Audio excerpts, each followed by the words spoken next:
Hello friend, मैं बोनानी आपके soul sister welcome करती हूँ मेरे इस YouTube channel Bibi Shiv Parvati spiritual twin flame journey पे। आज का मेरा टॉपिक है DF energy means divine feminine. तो मैं सारा साइन बताऊंगी कि आपके अंदर में क्या क्या साइन अगर हो तो आप समझ सकते हो कि आप एक डीएफ एनर्जी में हो। तो मेरा एक व्यूअर का ये रिक्वेस्ट है, जिसके रिक्वेस्ट के बेस पे ही मैं ये वीडियो बना रही हूँ। डीएफ के बारे में अगर मैं बोलने जाऊँगी तो सच में ये वीडियो बहुत लॉन्ग हो सकता है, क्योंकि ट्विन फ्लेम जर्नी में जो डीएफ होती है वो इस कहानी का एक हीरोइन होती है, जिसमें एक हीरोइन के जैसा हर एक कैरेक्टर होता है और उसमें जो हीरो का रोल प्ले करते हैं वो है डिवाइन मस्कुलाइन। पर सच बोलूँ, इस कहानी में डीएफ जो होती है वो पूरा कहानी में अकेले ही सारा रोल प्ले करते हैं और डीएम वो बस बैक में रहते हैं। जैसे आप लोग एक मूवी देखे होंगे शाहरुख खान और ऐश्वर्या का डेथ हो चुका था और शाहरुख खान बस हर एक काम अकेले ही करते थे, पर उसको ये फील होता था कि जैसे हमेशा ही ऐश्वर्या उसके साथ में है, हर एक सिचुएशन में वो उसके साथ में है, या अगर वो खुश हो रहा है तो वो भी उसके साथ में खुश हो रहा है। तो ठीक ऐसे ही कहानी है ट्विन फ्लेम जर्नी का, जहाँ पर डीएफ अकेले ही एक सिंगल हीरोइन के जैसा रोल प्ले करते रहते हैं और जहाँ पे डीएम बिल्कुल भी नहीं आते उसको बचाने। जैसे दूसरा कहानी में होता है कि ये हीरोइन अगर कुछ प्रॉब्लम में है और तुरंत एक हीरो आ जाता है उसको बचाने के लिए, विलेन से बचाने के लिए। पर ट्विन फ्लेम जर्नी में ऐसा बिल्कुल भी नहीं होता है। हो सकता है कि जब हारमोनियस रियूनियन हो जाए उसके बाद ऐसा कुछ हो, पर मुझे पता नहीं है। मुझे जितना पता है कि यहाँ पर डीएम उसके साथ ज़्यादातर सपनों में ही मिलते हैं या ख्वाबों में ही मिलते हैं। रियलिटी में बहुत कम होता है आमना सामना, जहाँ पर एक हीरोइन को अकेले ही सारा रोल प्ले करना पड़ता है। और उधर से देखिए डीएम को भी सेम है कि उसका भी कहानी में वो अकेले ही सारा रोल प्ले करते हैं, जहाँ पर वो भी हमेशा अपने डीएफ को मिस कर रहे होते हैं, ठीक वैसे ही शाहरुख खान के जैसा। तो चलिए स्टार्ट करते हैं एक डीएफ के characteristics point wise. First point है एक राजकुमारी जैसा फीलिंग, बहुत ही स्पेशल पर साथ में बहुत ही दर्द भरी स्टोरी होता है एक डीएफ की। फेयरी टेल वाला कहानी तो आप लोग हर कोई बचपन में सुने ही होंगे, जहाँ एक राजकुमारी होती है और वो एक राजकुमार के आने का इंतज़ार में दिन गुजारते हैं और एक दिन सच में ही उसके सपनों के राजकुमार आते हैं घोड़े पे सवार होके 7 समंदर और 13 नदियों को पार करते हुए, और फिर आके राजकुमारी को बचाते हैं राक्षसों के हाथों से और फिर लेके चले जाते हैं अपने दुनिया में। बस यही कहानी है एक डीएफ की। एक राजकुमारी जैसा फीलिंग होता है डीएफ को, चाहे वो कितने ही गरीब घर में जन्म हुआ हो या चाहे जितना भी गरीबी वो झेले हो, पर एक डीएफ के सोच होता है एक राजकुमारी जैसा। वो अपने सपनों के दुनिया के खुद राजकुमारी होती है। सेकेंड पॉइंट है 3D वर्ल्ड के साथ खुद को एडजस्ट ना कर पाना। अपने आसपास के 3D वर्ल्ड उसको जंजीर जैसा फील करवाता है और उसको इंतज़ार रहता है अपने राजकुमार का कि वो आए और उसको ये 3D वर्ल्ड से उसको मुक्त करे। यही उम्मीद में उसका बचपन और टीनेज गुजरता है, पर सच में उसका सपनों का राजकुमार तो आता ही नहीं और उसके बदले में एक बहरूपी एक राक्षस उसके जीवन में एंट्री कर जाता है। जो डीएफ के कार्मिक होता है या फिर फॉल्स ट्विन होते हैं, बहुत सारा कैरेक्टरिस्टिक्स डीएम के साथ सिमिलर होने के कारण डीएफ वहाँ पर धोखा खा जाती है और ये कार्मिक उसके सपनों के दुनिया को तोड़ तोड़ के रख देते हैं और उसके सपनों के दुनिया को तहस नहस करके रख देते हैं वो कार्मिक, और उसको ये समझा देते हैं कि डीएफ का तो कोई दुनिया ही नहीं है, ना तो सपनों में और ना तो रियलिटी में। और फिर धीरे धीरे डीएफ भी खुद को मनाने लग जाती है कि सच में ही ऐसा कोई सपनों का राजकुमार नहीं होता है, रियलिटी कुछ अलग ही है। और खुद को फिर 3D वर्ल्ड के साथ ढालने लग जाती है। डीएफ को भी ऐसा लगने लग जाता है कि शायद ये सब कहानी में ही होता होगा। फिर वो अपने सोच को, अपने फीलिंग को पीछे छोड़ते हुए आगे चलने लगता है। तो आप भी अगर एक डीएफ हो तो ये सारा फीलिंग से आप भी गुजरे होंगे अपना बचपन और टीनेज। तो चलिए आगे बढ़ते हैं नेक्स्ट साइन के तरफ। थर्ड पॉइंट है चाइल्डहुड इशू। अगर आप एक डीएफ हो तो आपको चाइल्डहुड इश्यूज बहुत होगा। जैसे आपको बचपन में बहुत सारा प्रॉब्लम का फेस करना पड़ेगा, जहाँ पर दूसरा बच्चे लोग अपने चाइल्डहुड को एंजॉय करते हुए आपको दिखेंगे, पर आपका चाइल्डहुड कुछ पेन भरा ही होगा। चाइल्डहुड से ही एक डीएफ को बहुत सारा चैलेंजेस का सामना करना पड़ता है। सिर्फ इतना ही नहीं, डीएफ के पेरेंट्स को भी बहुत सारा मुसीबत का सामना करना पड़ता है। जैसे कि उसके मम्मी पापा का बिछड़ जाना, फिर मम्मी या पापा में किसी का डेथ हो जाना, या पापा का जॉब छूट जाना, पैसा का प्रॉब्लम, घर छूट जाना, इतना सारा प्रॉब्लम्स एक डीएफ के पेरेंट्स को भी फेस करना पड़ता है। और उसी का असर फिर डीएफ पे भी पड़ने लग जाता है उसके बचपन से ही। बिल्कुल भी स्मूथ नहीं होता है एक डीएफ के चाइल्डहुड। बहुत सारे डीएफ तो अपने सौतेले मम्मी के पास ही बड़े होते हैं। फिर बहुत सारे डीएफ अपने सिबलिंग के साथ उसका पार्शियलिटी को फेस करते हैं। फिर इतना टॉर्चर के वजह से बहुत सारे डीएफ तो बहुत कम उम्र में घर से ही भाग जाते हैं। फिर किसी का तो बहुत कम उम्र में घर से शादी देके उसको निकाल दिया जाता है। तो हर एक डीएफ को अलग अलग टाइप का प्रॉब्लम फेस करना पड़ता है अपने चाइल्डहुड में और फिर उसके बाद टीनेज में। ये बहुत ही एक कड़वा सच है कि एक डीएफ के अंदर बहुत सारा हजारों क्वालिटी होते हुए भी उसका पहला सपना का दुनिया तो तोड़ देते खुद उसका पेरेंट्स ही। इसके पीछे का कारण चाहे कुछ भी हो, गरीबी हो, या सौतेला मम्मी हो, या फिर अपने भाई हो, या फिर एजुकेशन का कमी हो, या फिर डीएफ एक लड़की है, ये पुराने ख्यालात मम्मी पापा के मन में हो, तो चाहे कारण कुछ भी हो, पर डीएफ को इतना सारा प्रॉब्लम फेस करना पड़ता है अपने बचपन में। तो आप भी अगर एक डीएफ हो तो इसमें से कोई ना कोई चाइल्डहुड इशू आप भी फेस किए होंगे ज़रूर। पर यहाँ पर मैं हर एक डीएफ को एक बात ज़रूर बोलूँगी कि आप अपने पेरेंट्स को माफ़ करना सीखें, क्योंकि वो लोग जो भी कुछ कर रहे होते हैं वो सोल कॉन्ट्रैक्ट की वजह से ही करते हैं और अनजाने में ही वो लोग ये करते हैं। और इसी के कारण ही डीएफ जो है सेल्फ डिपेंडेंट होते जाते हैं। हम जानते हैं कि ये माफ़ करना बहुत मुश्किल काम है, फिर भी हम सबको बोलेंगे कि आप लोग धीरे धीरे इसका प्रैक्टिस करिए, माफ़ करना सीखिए। सिर्फ पेरेंट्स को ही नहीं, हर एक सोल को माफ़ करना सीखे और सबके साथ कॉर्ड कटिंग करते रहें। यहाँ पर मैं एक इम्पॉर्टेंट बात ज़रूर बताऊंगी कि अगर आप लोग भी एक हारमोनियस रियूनियन चाहते हैं तो आप लोगों को अपने पेरेंट्स के साथ भी उतना ही अच्छा बॉन्डिंग करना पड़ेगा। यही आप लोगों के लिए एक टेस्ट है, एक एग्ज़ाम है। अगर आप लोग इसमें पास हो जाते हो और आप लोग अपने पेरेंट्स के साथ अच्छा बॉन्डिंग बना पाते हो, तभी जाके आप लोगों का हारमोनियस रियूनियन हो पाएगा। और अदरवाइज़ नहीं तो आप लोग कंटिन्यू ऑन ऑफ स्टेज और सेपरेशन स्टेज से गुजर सकते हो। और अगर यहाँ पर कोई डीएफ के पेरेंट्स भी मेरा ये वीडियो सुन रहे हैं तो मेरा उन लोगों से भी रिक्वेस्ट है कि आप लोग भी अपने बेटी को क्षमा करें, उसको माफ़ कर दें। और आप लोगों के बीच में जो ये पेनफुल एक रिलेशन है, जो हिडन एक पेन है, उसको ज़रूर दूर करें और उसको भी अपना लें। अगर आप भी चाहते हो कि आपका बेटी भी खुश रहे तो आप लोग भी इसको ज़रूर माफ़ करें। तो चलिए आगे बढ़ते हैं नेक्स्ट पॉइंट की तरफ। फोर्थ पॉइंट है कनेक्शन विद गॉड। बचपन से ही डीएफ को गॉड का कहानी सुनना बहुत पसंद है और इसको गॉड का कहानी में बहुत इंटरेस्ट आता है, जहाँ पर दूसरा दुनिया को गॉड का एग्जिस्टेंस को लेके डाउट होता रहता है कि गॉड है कि नहीं।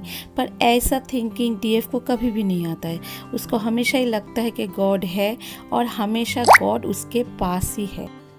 चाहे एक डीएफ जितना भी बुरा वक्त से गुजरे, पर उसका बिलीव कभी भी ख़त्म ही नहीं होता है गॉड से।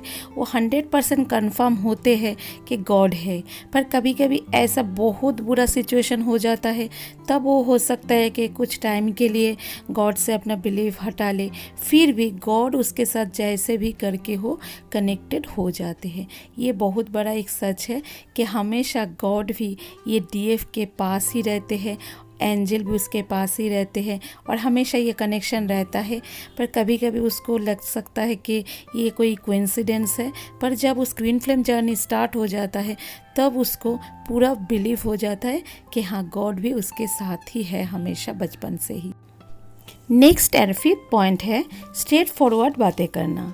डीएफ जो होते हैं उसको घुमा फिरा के बातें करना बिल्कुल भी पसंद नहीं है। वो लोग एकदम स्ट्रेट फॉरवर्ड बातें करते हैं।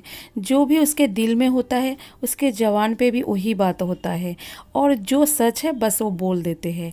इसीलिए कभी कभी आसपास का कुछ इंसान को उसका बात पसंद नहीं भी आता होगा, पर उसको वो सबसे परवाह नहीं है। उसको बस स्ट्रेट फॉरवर्ड बात करना है। जैसे अभी के ज़माने में लोगों को ज़्यादा वॉयलिंग करना, बटरिंग करना, फिर झूठ बोलना, ये सब पसंद है, या किसी का मन रख के बात करना, ये सब डीएफ को बिल्कुल भी नहीं आता है। वो बस जो सच है वही बात बोल देते हैं। और अगर वो सामने कुछ गलत चीज़ होते हुए देखेगी तो वहाँ पर वो ज़रूर प्रोटेस्ट करेगी। वहाँ पर चाहे उसका खुद का नुकसान ही क्यों ना हो जाए, पर वो बात सच बात बोलने में बिल्कुल भी पीछे नहीं हटती है। जहाँ पर बाकी कुछ लोग यही सोचते हैं कि चलो जाने भी दो, इसमें मेरा क्या फ़ायदा। पर एक डीएफ कभी भी ऐसा नहीं करेगी। वो अगर गलत होते हुए देखेगी तो वो बस झांसी की रानी बन जाती है और प्रोटेस्ट वो ज़रूर करेगी। तो अगर आप भी एक डीएफ हो तो आपके अंदर में भी ये क्वालिटी ज़रूर होगा। नेक्स्ट साइन और 6 नंबर साइन है ऑनेस्टी। एक डीएफ जो होते हैं बहुत ऑनेस्ट होते हैं। वो कभी भी गलत काम करते हुए आपको नहीं दिखेगी। अगर कभी भी वो कुछ गलत काम करने भी जाए अगर, तो भी उसका अंदर से एक सोल कॉलिंग आता है कि क्या सही है और क्या गलत है। तो ये हमेशा ही एक ऑनेस्टी वाला रास्ता कोई चूज़ करती है। तो चलिए आगे बढ़ते हैं नेक्स्ट साइन की तरफ। 7 नंबर साइन है डिवाइन फेमिनाइन। एक पावरफुल सोल है जो बाहर से तो देखने में एक नॉर्मल लड़की के जैसा ही है, पर उसके अंदर बहुत सी डिवाइन पावर होता है जो उसको भी पता नहीं होता है। जब उसका ट्विन फ्लेम जर्नी स्टार्ट होने वाला होता है, उसका 2-3 साल पहले से उसको ये कुछ आवाज़ होना स्टार्ट हो जाता है कि उसके साथ कुछ अलग हो रहा है, जो अननेचुरल है। अलग अलग टाइप का घटनाएं वो एक्सपीरियंस करने लग जाते हैं 3D वर्ल्ड से जो बियॉन्ड है। जो सारा चीज़ उसको बार बार ये समझाना चाहता है कि तुम एक साधारण सी सोल नहीं हो, तुम कोई खास सोल हो जो गॉड को बहुत पसंद हो और गॉड का बहुत ही स्पेशल हो। फिर जब एक डीएफ सेपरेशन स्टेज से गुजरने लगती है अपने ट्विन फ्लेम जर्नी में, तब उसको 100% कंफर्मेशन मिल जाता है कि वो एक डिवाइन फेमिनाइन है जो एक सोल का आधा हिस्सा कैरी करती है और बाकी जो हाफ सोल है वो कोई दूसरा बॉडी में है और इसी का ही खोज रहा है उसको बचपन से। ये बात उसको सेपरेशन स्टेज में क्लियर होता है। नेक्स्ट साइन है 8 नंबर साइन, मिराकल होना। बचपन से ही जब एक डीएफ कुछ विश करते हैं तो वो विश पूरा होता है और इसी से ही गॉड के साथ एक डीएफ का ट्रस्टफुल रिलेशन बन जाता है अनजाने में ही। ऐसे तो देखा जाए डीएफ बहुत ज़्यादा विश नहीं मांगते हैं भगवान से, बहुत बड़ा बड़ा विश नहीं मांगते हैं, बहुत नेचुरल चीज़ों मांगते हैं। ज़्यादातर तो वो भगवान से अपने रिलेशनशिप को अच्छा करने का ही विश मांगते हैं, पर ये विश तो भगवान उसका पूरा नहीं कर पाते हैं, क्योंकि उस समय वो आइदर तो कार्मिक के साथ होते हैं और नहीं तो फिर कभी कभी सोलमेट के साथ भी होता है। तो इसीलिए वो विश बहुत ही कम पूरा होता है रिलेशनशिप को लेके, क्योंकि उसका तो डीएम कहीं दूसरी ही जगह तब रहते हैं। आगे बढ़ते हैं 9th नंबर साइन के तरफ। Emotional and helpful in nature. एक डीएफ जो होती है बहुत ही ज़्यादा इमोशनल होती है, इतना इमोशनल कि इम्बैलेंस स्टेज में होती है। पर जब उसका सेपरेशन स्टेज चलता है तब वो मेडिटेशन के द्वारा खुद को बैलेंस करती है। पर जनरली डीएफ जो होती है ओवर इमोशनल होती है। और फिर ये डीएफ जो होती है बहुत हेल्पफुल नेचर के भी होती है। उसको दूसरे का दर्द देखा नहीं जाता है, वो बस हेल्प करके उसको बाहर लाना चाहते हैं प्रॉब्लम से, और उसके बाद ही उसको सुकून मिलता है। उसको पता है कि ये हेल्प के बदले में उसको बाद में गाली मिलने वाला है, फिर भी वो उसका परवाह नहीं करती है। वो जब भी कुछ भी देखेगी कि कोई प्रॉब्लम में है तो उसको हेल्प जरूर करेगी। नेक्स्ट साइन है 10th number sign, self love. एक डीएफ को आप हमेशा सेल्फ लव करते हुए देखोगे। वो जितना भी प्रॉब्लम क्यों ना फेस कर ले, पर वो उससे बहुत जल्दी ओवरकम कर जाते हैं। उस बैड सिचुएशन से वो निकल आते हैं, जहाँ पर इससे भी बहुत छोटा प्रॉब्लम से बाकी सोल एकदम बिखर जाते हैं। पर एक डीएफ जो होती है वो भी एकदम टूट जाती है, फिर भी वो खुद को फिर से अपने पहला स्टेट में लेके आते हैं। और ऑलवेज आपको एक डीएफ खुश मिजाज में ही दिखेगी, जितना भी उसके अंदर में दर्द हो, पर वो सेल्फ लव बहुत करती है, क्योंकि बहुत छोटा छोटा चीज़ों से वो खुश रहती है। कोई बहुत बड़ा डिमांड उसका कभी नहीं रहता है, ऐसे भी उसको कभी भी कुछ मिलता भी नहीं है किसी से। जो भी सोल उसका करीबी होता है उससे कुछ नहीं उसको मिलता है, फिर भी कुछ नहीं मिलते हुए भी वो बहुत खुश रहती है। आगे बढ़ते हैं नेक्स्ट साइन की तरफ। 11th नंबर साइन है टीम लीडर। एक डीएफ हमेशा आपको एक लीडर के रूप में ही दिखेगी, चाहे वो क्लास में मॉनिटर हो, या फिर गेम में वो कैप्टन हो, या फिर फैमिली में वो लीड करते हुए, या फिर वर्किंग प्लेस में वो आपको टीम लीडर या फिर मैनेजर के रूप में दिखे, क्योंकि उसके अंदर में वो क्वालिटी है जिससे वो सबको अपने बातों से मना सकती है। ये क्वालिटी उसके अंदर में है, जिसके कारण सब उसका बात सुनना या मानना पसंद करते हैं। आगे बढ़ते हैं नेक्स्ट साइन के तरफ। 12th नंबर साइन है हाई इंट्यूशन पावर। एक डीएफ के अंदर में एक हाई इंट्यूशन पावर होता है। वो पहले से ही समझ जाते हैं कि क्या होने वाला है। पहले तो ये चीज़ उसको समझ नहीं आता है, उसको लगता है कि ये कोइंसिडेंट है, पर जब वो ट्विन फ्लेम जर्नी में आ जाते हैं तब उसको ये समझ में आ जाता है कि उसके अंदर में ये क्वालिटी है, कि उसको फ्यूचर समझ में आ जाता है। 13 number sign attractive eyes and nice voice. एक डीएफ जो होती है उसका आइज जो है बहुत ज़्यादा ही अट्रैक्टिव होता है, और उसका जो वॉइस होता है बहुत ही मधुर होता है। ऐसे तो बहुत स्ट्रेट फॉरवर्ड बोलती है, बहुत कड़वा लग सकता है किसी किसी को, पर ऐसे तो देखा जाए डीएफ का जो वॉइस है उसी का सब दीवाना हो जाते हैं। नेक्स्ट साइन है 14th number sign innocent face. एक डीएफ जो होती है उसका फेस बहुत ही ज़्यादा इनोसेंट होता है, चाहे उसका एज कुछ भी हो, पर एज से कंपेयर में वो बहुत ही ज़्यादा छोटे उम्र के दिखते हैं। और उसका फेस जो है बहुत ही ज़्यादा ग्लोइंग होता है। उसका स्किन टोन चाहे कुछ भी हो, चाहे वो डार्क कॉम्प्लेक्स से ही क्यों ना हो, पर वो जो है उसका चेहरा जो है एकदम आपको खिलखिलाते हुए देखेंगे। बहुत टाइम तो ऐसा भी होता है कि डीएफ से हर कोई पूछता है कि आप क्या यूज़ करते हो या आप कौन सा क्रीम लगाते हो, पर ऐसे देखा जाए तो डीएफ बहुत ही ज़्यादा नेचुरल होता है। वो कभी उतना स्किन केयर वगैरह ये सब वो नहीं करती है, पर उसका नेचुरली इतना ग्लोइंग फेस होता है, क्योंकि उसका जो सोल होता है वो बहुत ही ज़्यादा इनोसेंट होता है, जो उसका फेस से रिफ्लेक्ट होता है। नेक्स्ट साइन है 15 नंबर साइन मैग्नेटिक पर्सनालिटी। एक डीएफ के अंदर में एक मैग्नेटिक पर्सनालिटी होता है, चाहे वो किसी भी प्रोफेशन में हो या फिर वो हाउसवाइफ भी हो, पर उसके अंदर में एक हाई पर्सनालिटी आपको दिखेगा। एक डीएफ जो है वो एक मैच्योर सोल है, एक ओल्ड सोल है, तो उस अंदर में आप ऐसा कोई क्वालिटी नहीं देखोगे जो इमैच्योर के जैसा हो। उसके अंदर में बहुत ही ज़्यादा पावरफुल पर्सनालिटी होता है और इसी के कारण कोई भी अदर सोल जो उसके कांटेक्ट में आते हैं उसके तरफ अट्रैक्शन फील करते हैं। तो ये था मेरा टोटल 15 साइन। अगर आपका भी इसमें से ज़्यादा साइन मैच हो रहा है तो इसका मतलब आप भी एक डिवाइन फेमिनाइन हो, यानी कि डीएफ हो। मेरा और भी कुछ साइन रह गया है जो मैं नेक्स्ट वीडियो में कवर करूँगी पार्ट 2 में। तो वीडियो लंबा हो रहा है इसीलिए मैं आज मेरा वीडियो यहीं पर समाप्त करती हूँ। शिव पार्वती का नाम से हर हर महादेव।